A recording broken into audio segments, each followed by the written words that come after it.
لەسەرم بابەتە لەگەڵ میوانەکەم قسە دەکەم. بەڕێز سەردار عەبدوڵڵا چاودێری سیاسی لە سلێمانیەوە لەگەڵم دەبێت.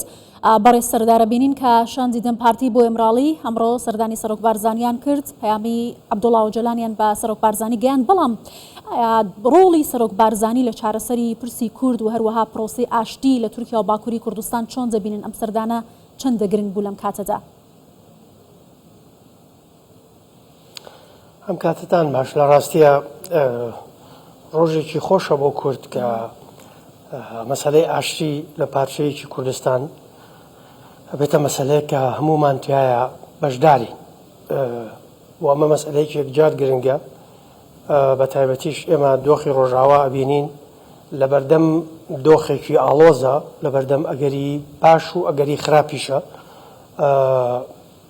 هێشتا مەترسیەکانی سەر ڕۆژاوا وەکو خۆیان ماون لە کۆنگرەی پاریس کورد داوت نەکرابوو لەو لجنەی تەحزیریەی کە ئێمە مانگونیوەک پێشێستا لەم کەناڵی ئێوە ئاماژەمان بەوەدا کە کۆنگرەیەکی ترسناک بەڕێوەیە و کورد ڕەنگە پەراوێز بخرێتایە لەو لجنە تەحزیریە بۆ کۆنگرەی دیالۆگی نیشتیمانی کراوە کوردیتیانە.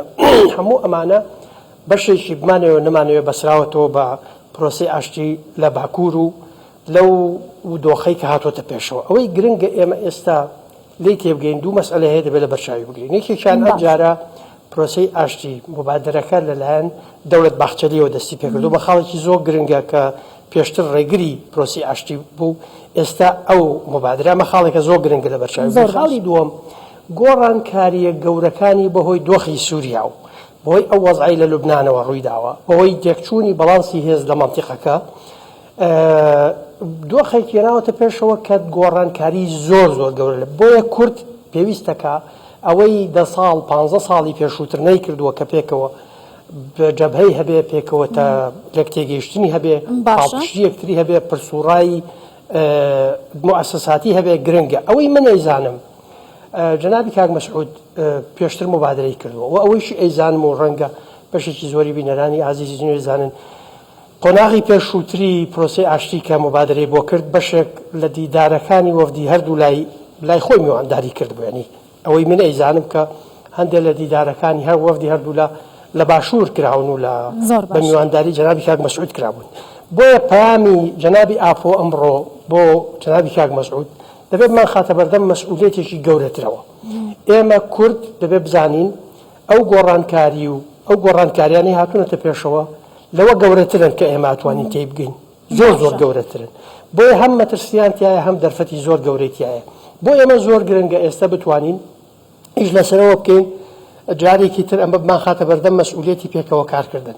ئەمە دەبێت وەمان لێ بکە هاندەر بێت تەنازل بۆ یەکتر بکەین، بە تایبەتیش لە باشوور بایەخێکی یەکجار گەورەی بۆ هەموو پارچەکانی کوردستان هەیە، وڵای استراتیژی هەموو پارچەکانی کوردستانە.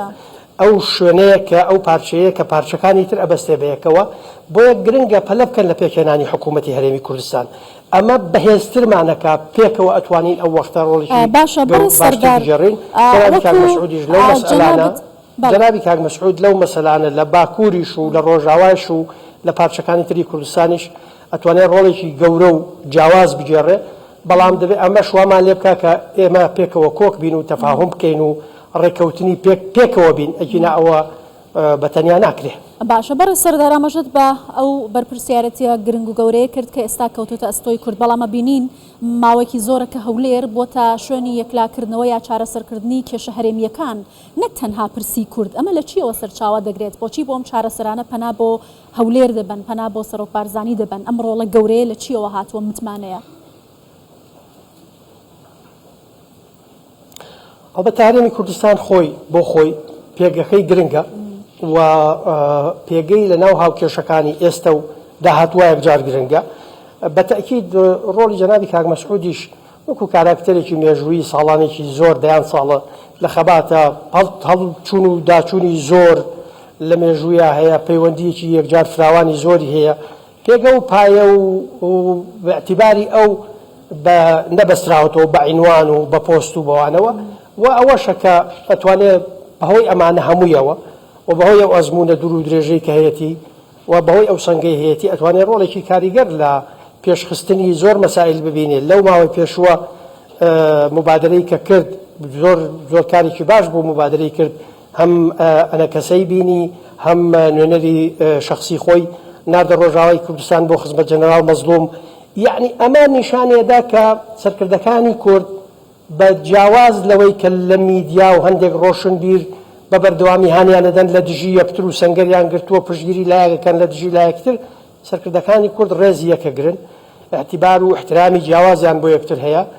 من زۆر جار ئەمەم بە نمونە باس کردووە، سەنگ و اعتیباری جەنەرال مەزلومەوە واکە جەنابی کاک مەسعود نوێنەری شخصی خۆی بنێرێتە لای اعتیباری جەنەرال مەزلومیشە بۆ جەنابی کاک مەسعود کە دێتە باشوور و لەگەڵی دانیشێ. ئەمە هەموو ئەمانە هەنگاوی زۆر گەورن کە ئێمە دەبوو 10 ساڵ لەمەوە پێش ئەمانەمان کردە. ئێمە 10 ساڵ لەمەوە پێش لاپەڕەیەکی زۆر خراپمان کردەوە، لاپەڕەی دووبەرەکی و ئێسقان شکاندن و یەکتر لە تەسفیەکردن و یەکتر نامەوێت هەندێک دەستەواژە بەکاربێنم.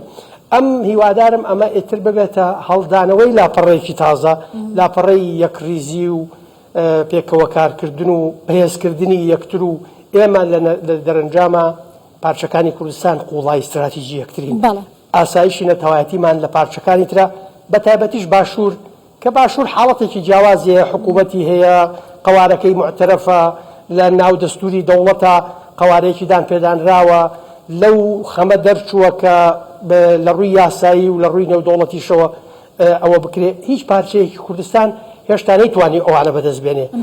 بۆ ئەو ئەزمونش کە ڕابەرەکانی باشوور هەیەە دیسانەوە و ئەو پەیوەندیە نێودەوڵەتیانەش هەیەە، ئەو سەنگە مێژوێش هەیەە، ئەکرێ ڕۆلی زۆر گەورە لە بەرەو پێشبردننی مەسەلەی کورد لە هەموو ڕۆژهڵاتی ناوەڕاستە. باشە بەڕێز سەردار لە سەرەتای قسەکان ئاماژەت بە دۆخی ڕۆژاوای کوردستان و سووریا کرد کە لە دوای ڕوخانی ڕژیمی ئەسەدەوە ئێستا باڕاستێکی دیکە دەڕوات. ئەو هەنگاوش کە لە باکووری کوردستان و تورکیا دەستی پێ کردووە بەگشتی بۆ چوونت چییە سەبارەت بە پرۆسەی ئاشتی لەگەڵم هەوڵانەی کە لە باشوورەوە لە هەرێمی کوردستانەوە هەیە بۆ چارەسەرکردنی ئەم پرسە، پێت وایە داهاتووی ئەم پرۆسەیە بەکوێ دەگات گەشتبینن بەوەی کە بکرێت چارەسەریەکی باشی بۆ ببینرێتەوە؟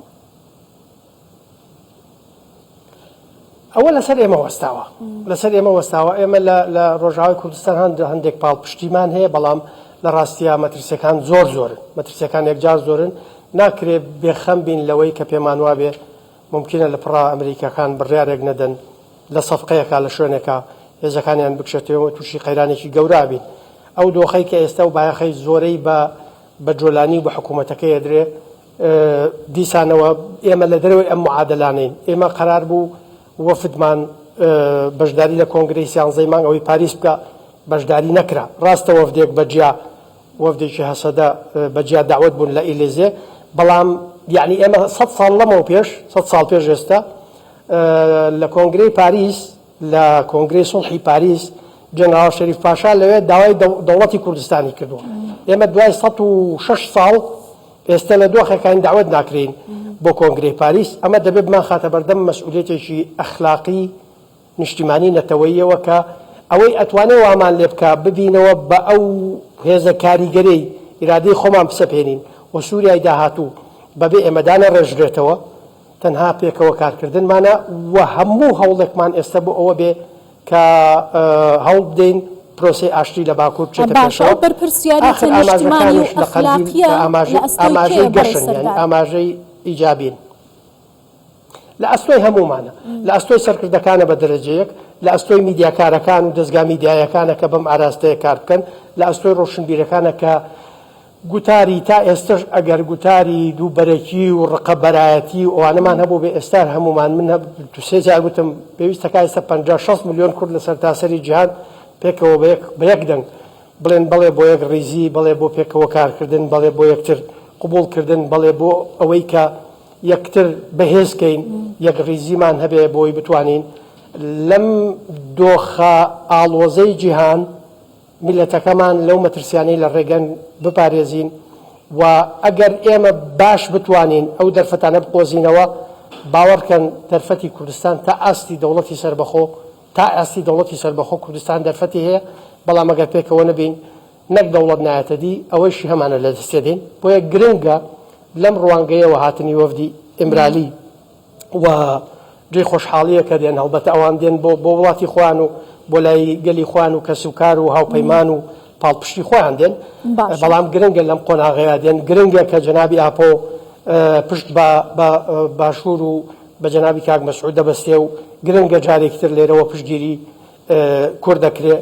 دیسانەوە ئەڵێم ئاخر پەیامەکانی قەندیلیش پەیامی ئیجابی و گونجاوتر بوون. گرنگە هەمومان بە یەکەوە یەکتر تەواوکەین نەک لە یەکتر بدەین. باش بەڕێز سەردار عەبدوڵڵا چاودێری سیاسی زۆر سپاس لە سلێمانیەوە لەگەڵم بوویت.